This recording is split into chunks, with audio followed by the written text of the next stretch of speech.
Zanoba Shirone, the head-ripping prince. Yes, the Prince Slayer. The figurine lover and the pupil of Rudeus Greyrat. Easily the broest of bros in the Mushoku Tensei series. I absolutely love Zanoba Shirone. Yes, a lot of that has to do with my novel analysis series and how much I've put such a goofy character into him, but honestly, this is a character that, sadly, with the anime adaptation, we lose a lot of context to. Honestly, the entire time that Rudeus was at the Shirone Kingdom is significantly changed in the anime adaptation. But that's what we're going to get into with this skipped content video for the Mushoku Tensei series. If you're an anime only and you want more context that the anime unfortunately has skipped, this is the place to be. And yes, today we're going to be covering Zanoba Shirone. Specifically, Rudeus' time in the Shirone Kingdom. While the initial meeting of Zanoba was pretty faithfully adapted, it's all the backstory about Zanoba himself that we unfortunately skip, as well as how things actually concluded in Shirone was crazy in the novel. But yes, with that said, let's jump into it. Shortly after Rudeus arrives at the central continent, he ends up getting a visit by the man god, who tells him to go to the kingdom of Shirone in order to save his sister and Lilia. Sadly, shortly after arriving and saving Aisha, Rudeus is captured by Pax and held captive inside of a king-tier barrier. He served as a hostage in order to lure Roxy in so that Pax can capture her and kill her. But Pax wouldn't be the only Shirone prince that Rudeus would speak to during his time in captivity. Eventually, Prince Zanoba would end up getting word of Rudeus' capture, and seek to discuss something very important with him. While confined, Zanoba glided down the steps into the chamber where he was kept. With how grandiose his outfit was, it was obvious that he was royalty. He appeared to be about 20 years old. He was tall, thin, wore glasses, and had protruding cheekbones. He introduced himself as Shirone Kingdom's third prince, Zanoba Shirone. Very quickly, he removed a reserved figurine from his bag and insisted Rudeus tell him who made it. Rudeus was afraid at first of revealing that he had made it, as he figured that carrying around a figurine of a demon was like carrying a false idol god around these parts. So, Rudeus claimed that he just picked it up while he was traveling to the demon continent. But the interrogation continued. Zanoba wanted to know exactly who sold and who made it. His eyes were gleaming, and when Rudeus became dismissive of the figurine, he could then see a dangerous glint of light reflect from Zanoba's glasses. Rudeus knew that that was eyes of someone who had killed before. Not really sure why Zanoba wanted this information from him so badly, Rudeus just continued by claiming that the merchant that sold it to him said that it would protect you from Serperd attacks. You just have to show it to a Serperd and chant, Reserve loves children, Reserve loves children. And that Serperd would treat you like old friends from 10 years ago. They would sling their arms around you and say, hey bro, and stuff like that. When Zanoba asked him to continue, Rudeus went on to say that yes, it would bless you with perfect health and children, and also make you good at swordplay. This ended up leading Zanoba to believe that the reserved figurine was made by someone that was closely tied in with the Serperd tribe. Confused by the connection, Rudeus kind of went along with it because yes, it was technically him that made it. After this, Zanoba took out another figurine, placed it on the ground, and then plopped down behind it. It was the Roxy figurine. As Zanoba gazed affectionately at the figurine, he asked Rudeus if he recognized it, clarifying that it was discovered in the markets 5 years prior. It's at this point that Rudeus realized that despite the Millis religion being an influence here, it didn't seem like Zanoba was out to condemn someone that created a demon figurine. Zanoba went on to claim that his brother discovered it and purchased it because it looked like Roxy. It was also the time that Rudeus discovered that Roxy had already left the country due to Pax's sexual advances. But back to the discussion of the figurine itself, Zanoba admitted that he had a weakness for them. He collected them from all across the world. However, this figurine of Roxy was the only one that he didn't know the origins of it. He knew that it was made of rock, chiseled down, but it was harder and heavier than the stonework of the dwarves. He knew of no one in the world capable of such elaborate work. Which yes, Rudeus knew that things like the staff on the figurine itself took a considerable amount of trial and error. It was a technique that he ended up using for the spear for the reserved figurine. He had to create something tough and durable, which took a large amount of time, concentration, and mana to pull off. An entire day amounted to a centimeter of material. So, hearing Zanoba's praise of it made Rudeus extremely happy. Zanoba then followed up by saying that he was happy to pay for something like this for 100 gold. Though he knew that it only sold for 5 gold in the marketplace because the fact that it was a demon. But back to the original point, Zanoba had been searching for the creator of the figurine, even if it may be a demon god worshipper. As for why he knew that Rudeus knew where to find the creator, well, back when Lily was first taken captive by Pax, she had with her a box. Zanoba then produced this box, opened it up, removed a pendant from inside of it, which he claimed was irrelevant, before taking out the fabric that was wrapping the pendant. Yes, Roxy's panties. A design of panties that was so well reproduced on the figurine that he knew it was the same ones. While internally, Rudeus the entire time struggling over the fact that he realized that Lilia had washed the panties as he claims, removing its extra virgin olive oil. He understood the sincerity of Lilia's actions. Zanoba went on to describe the details of the genius craftsmanship of the figurine, its unique castaway design. He knew that it was a feat of design that no dwarf could ever achieve. Rudeus didn't miss a single word of his spiel, but he was right on his praise, as it took every skill that he had to create it. Even if it was a work of an amateur, it had massive potential. Eventually, Rudeus noticed a major alteration that was done on it. The mole under the armpit was shaved off. This infuriated Rudeus, and he quickly scolded Zanoba, informing him of the importance of what it portrayed. He barked at Zanoba to examine the hand placement, and how she covers her chest but fails to cover the mole. In other words, the mole was the sexiest aspect of the figurine itself. This devastated Zanoba. He had defiled the creation. His eyes went blank and his body started to convulse. Foam was spouting out of his mouth. This aside, knowing that the panties tied him to the figurine itself, Rudeus decided to give up on hiding it anymore, asking Zanoba what he wanted to know about the figurine that he created. Zanoba was delighted to get this confirmation, dropping down and groveling before Rudeus, begging to call Rudeus master. He badly wanted to touch Rudeus, but sadly, he was still behind a barrier. This was Rudeus' chance, and he seized on it. He wanted Zanoba to get rid of the barrier. Knowing that there was a magical crystal that would be nearby feeding the barrier mana, he said that if he removed that, he would allow him to continue calling him master, and he wouldn't excommunicate him. After some time of searching, he asked Zanoba if he had anybody under his command that could remove the barrier, but Zanoba said that he had no one under his command. He traded his last one for the Roxy figurine, which he found to be a wonderful deal.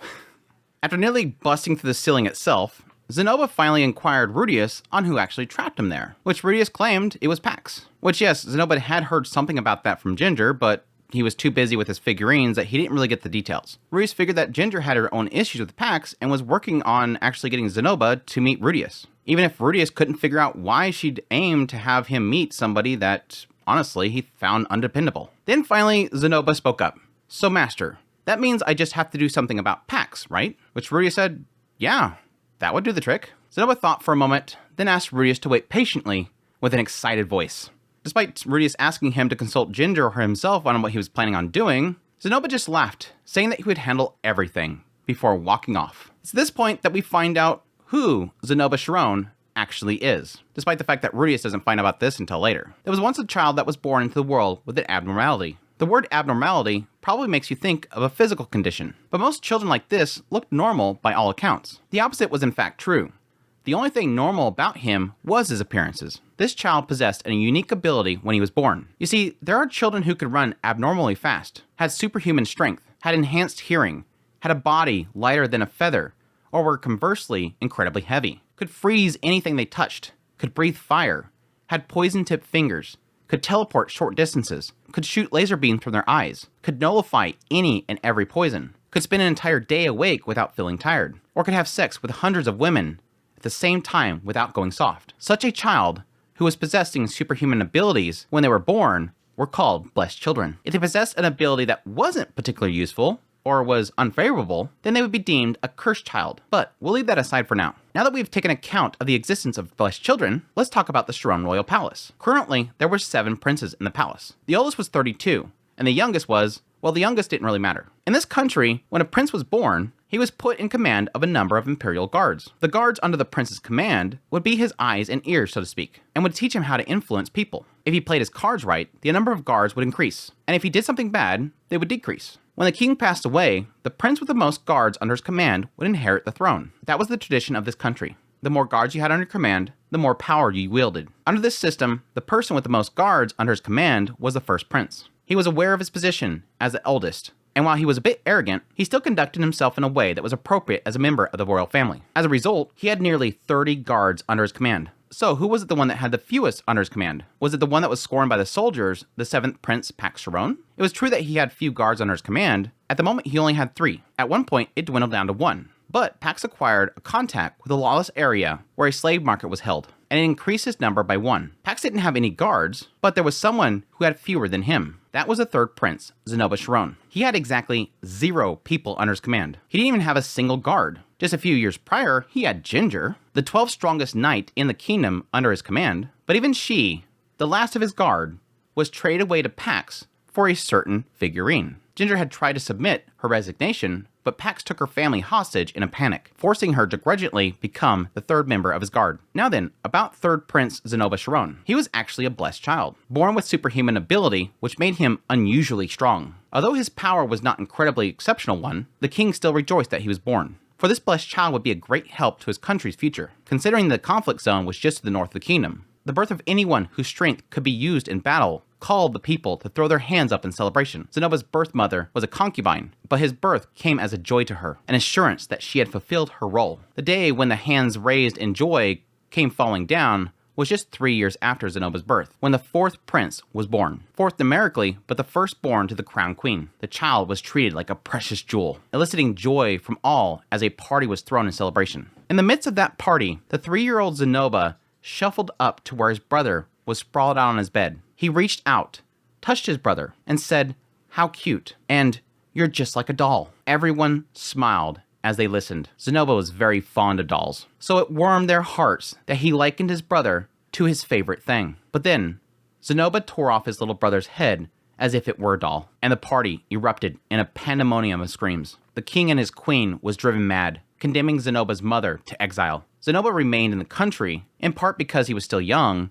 but also because he was a blessed child. That was how important blessed children were to this world. But as a result to that incident, Zanoba's guards dwindled down from 8 to just 3. On top of that, the king ordered that he was never allowed to have more than that number. The next incident occurred when he was 15. Although Zanoba was still a doll fanatic, he was now at the age that he could distinguish between humans and dolls. That was why he was paired with a wife, the daughter of a powerful family that withstood countless attacks from the country of Vista in the conflict zone. It seemed the king intended to put Zanoba on the front lines in the event of a war with Vista. The wedding ceremony concluded seamlessly, but that was the only thing that was seamless, because the day after their first night together, his bride was discovered in his bed with her head missing. Zanoba had pulled it off. The bride's family, mad with anger that their daughter had been murdered, rose in rebellion, only to be suppressed. The king then took 2 people from Zanoba's guard and confined him inside the castle. Then, he tried to take Zanoba's favorite doll from him, but each of the soldiers that tried to carry that out had their heads ripped off. After that incident, Zanoba became known as the head-ripping prince. Everything he had done could not be overlooked, even as a blessed child. He was a madman who had killed the kingdom's legitimate heir and his own wife. The king even began to consider execution. But as long as Zanoba had a doll, everything was fine. As long as he was periodically gifted a doll, he caused no harm. So, with time, the king began to see him as a dangerous weapon that just happened to have the shape of a human. After that, Zanoba was treated with exceptional caution. And that brings us to the present day. Back to the present, Rudy is still trapped in a barrier, having no idea about any of this, not knowing that Zanoba was the strongest military power of the Shirone kingdom. Cutting forward several hours, Zanoba came back with a huge grin, carrying his brother Pax by the head, blood dripping down from where he held him. While Pax screamed to be let go, Zanoba hissed at him to shut up. Rudeus was speechless, seeing their previous light-hearted conversation now turning into a gorefest. Zanoba just stood there with a grin, blood covering his face. Soon after, Ginger and 3 knights fled into the chamber. Rudeus also noticed 2 other Shirone princes behind the guards. They were pleading for Zanoba to release Pax, but in response, Zanoba had a bone to pick. He called out loudly, "Elder brother, did you know that Pax took the soldiers' families hostage so that he could force them to do his bidding?" They replied, No, and I do mean soldiers, the ones under the command of our father, not his own personal guard." Zanoba was grinning as he spoke. It seems he took Ginger's family hostage as well. Ginger then acknowledged this. "Elder brothers, do you remember Roxy?" Yes, she was Pax's tutor, a king-tier water magician who taught our country's soldiers the secrets to facing magicians in battle. A person to whom we owe a great debt. Didn't our father try to officially invite her to stay in the royal palace? And was it not Pax's foolish actions that sabotaged and destroyed our relationship with her? Well, yes, that's true. Pax was in the wrong, but still And yet, despite this, see for yourselves. Her pupil, Lord Rudeus, is being insulted like this by Pax's doing. The very pupil that Master Roxy said had even more talent than herself. Lord Rudeus, a true genius. You always look so bored whenever you attend Parliament, but you were actually listening? As your brother, this brings me great relief. I was sure that you didn't care about what was happening inside of our country. Elder brother, I only have interest in dolls. All I'm doing now is revealing the truth of Pax's unlawful behavior. And there's only one reason I'm doing that." Zanoba lifted Pax in the air as he screamed in pain. "Lord Rudeus, is a wonderfully skilled, unsurpassing figurine maker. I cannot forgive someone like that being used as a pawn in Pax's revenge scheme. Elder brother, if you decide to take Pax's side in this, I will act out. At that point, the 3 knights and the 2 princes went deathly pale. I'm not asking for anything difficult. I just want to say this figurine maker and Pax's bad behavior is inhibiting my ability to do that. But without Pax, the slave market is... Elder brother, please don't make me say it again. Your young brother's head is about to be torn off. Zanoba stopped smiling. Pax pleaded for his life, calling to Ginger, even threatening her family again. But she had confirmed that Rizard had already saved her family. He had no cards to play anymore. Zanoba continued, now you see where things stand, elder brothers. I have the least authority amongst us princes, and that is why I've come to enlist your help. If you should refuse, I will act out with every last ounce of my strength I possess. From this distance, I could take one, or perhaps both of your heads and rip them off. Though I'm sure the court magicians will burn me alive afterwards. Okay, fine, we'll do as you ask. Be sure to look into this thoroughly, yes? Also, that girl who created all this fuss 2 years ago, Lilia, she's being held captive somewhere in this castle. I'd like you to secure her as well. Yes, of course. I'll be sure to let father know too. At this time, Rudeus didn't know that Zanoba was a blessed child. He just figured that he had a ridiculous amount of confidence for someone of his stature. But still, Rudeus didn't know why the other 2 princes were so set on defending Pax. But it turned out, he was mistaken, and the 2 princes were just terrified of Zanoba. The kind of terror that you only felt whenever you were faced with a bomb that was 2 seconds from exploding. As the barrier was lifted and Pax was carried off, Rudeus was dumbstruck, but yet, he was freed, and so was Lilia, leading the whole situation to a close. Rudeus would soon learn that Lilia was originally imprisoned for suspicion of being a spy. After she was transported to the palace by the displacement incident, she invoked the name Paul and Roxy to keep out of prison. But she wasn't fully free of suspicion. Instead, she was confined in the palace. After the news of the displacement incident reached Shirone Kingdom, she was nearly released. But Pax interfered and manipulated with the flow of information, leading Lilia and Aisha to remain there. Turns out, after Roxy fled, Pax established contacts with the slave market. Through them, he hired a private army and took some of his father's guards' families hostage to force obedience. Later, Aisha would escape, Rudeus would save her, before getting captured himself. Ginger would then tip off Zanoba about Rudeus, before the other soldiers would then get aid by Rizard to save their families. After all this came to light, the king handed down his orders. Pax would be banished from the country. It was unfortunate that he would end up losing contacts with the slave market, but it was a terrible precedent to be set that Pax took soldiers and Imperial Guards' families captive. Then there was the fact that instead of coaxing a magician such as Rudeus to join the royal family, he instead used him to bait Roxy so that he could assault and kill her. See, powerful magicians are a massive asset to royal families in different kingdoms. In order to maintain appearances, they claimed that Pax would be sent off to study abroad, when in fact they sent him to the King Dragon Realm to be kept as a hostage, one whose death would be inconsequential. As for Zanoba, he would also be banished, again under the official claim of him studying abroad. His banishment was proposed by the first and second princes, who claimed the incident was partially his fault, though Rudeus knew it was only because they were terrified of him. The king reluctantly let him go, but it seemed dolls were no longer reliable to rein him in. Plus, the king seemed tired of dealing with all the problems that Zanoba was causing thus far. Lilia was also released, although some still claim that she was a spy for another country. To curry favor with Pax, she was technically gathering information from behind the scenes. It just showed how amazing Lilia was, that she could do something like that despite being captive. Still, in order to silence the claims of her being a spy for another country, she was to be escorted to Paul, who was currently in the holy country of Milis. In the wake of everything, Rudeus would be personally invited by the king to stay in the region. He offered to prepare a place for him as a court magician. Given his tone and the way that he sighed, the king seemed to know that he was asking for the impossible. But yes, Rudeus ended up refusing him before he was dismissed. Sadly, Rudeus got no apologies, despite the fact that, yes, the offenders were of the royal family, but they weren't the type to apologize. Upon leaving the royal palace, Zanoba clung to Rudeus in tears, saddened by them parting ways. But Rudeus still had to find his family and get at his home. But Rudeus did promise Zanoba that when they met again, he would teach him how to make a figurine from scratch. Something that, yes, he would eventually find him in the University of Magic, and unfortunately, be unable to teach him how to make those figurines.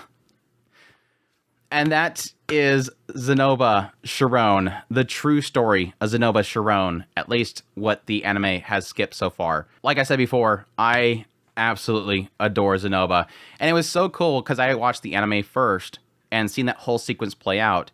And then when I read through it in the novels, I was like, holy crap, there's so much more in here. I think the biggest oddity of the adaptation is truly the fact that the other two princes were involved with that whole ordeal. In the anime, it's just Zanoba has Pax, and he forces Pax to submit. And the only other people in the room is actually Edis and the guards and Aisha. The princes weren't even there. But in actuality, in the novel series, yes, he forces the other two brothers to essentially go to the king and tell the king what's going on, rather than it just being forcing Pax to submit, and I don't know what else after that. It makes sense in the novel. It doesn't necessarily make sense in the anime. I mean, Pax could easily just walk away and have them turn on Zanoba. But no, he got the other princes involved. The other two princes that had more power than he did, which makes a lot more sense to the whole situation. But yeah, just the fact that Zanoba pushed that far and literally took down the inner workings of the royal palace just for Rudeus, just for a figurine maker. I love these things. Like the princes are literally going, "Oh wow, so you actually care about our kingdom?" He's like, "No, I don't. I just don't like that he's messing around with a figurine maker." He just loves his figurine maker, and he wants to get back at Pax for messing with his figurine maker. That's all Zanoba cares about. He's a one-track mind. But yeah, I just adore him. I think he's the greatest. So yeah, that is the true story about him. And yes, like I said, getting more backstory. The whole incident with his childhood is just massively heartbreaking. Of course, again, Julie, who's in the second season, that's who Zanoba names Julie after, is that brother.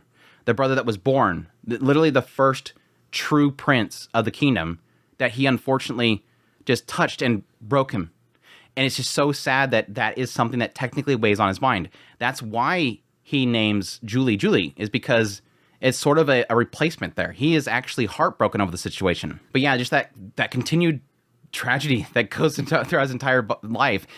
I sort of equate Zanoba to like just somebody with some sort of physical ability that's within himself that honestly may just completely warp his mind.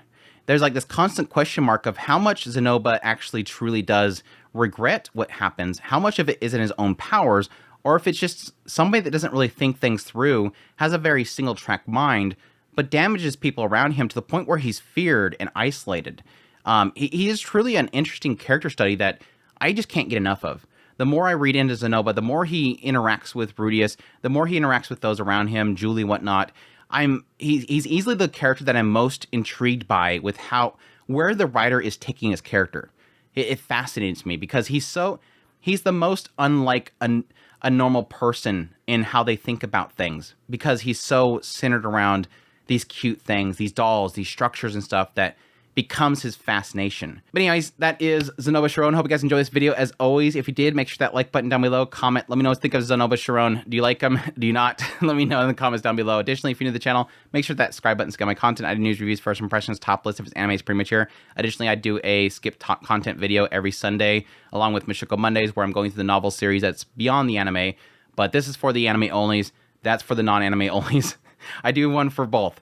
So if you're afraid of spoilers, this is the place for you, whereas if you're not, that's the place for you. But I hope you guys enjoyed, as always. If you like this content and you want to support the channel more, I have a Patreon link, tips link, super thanks, membership button down below. Greatly appreciate what it does, and y'all take care.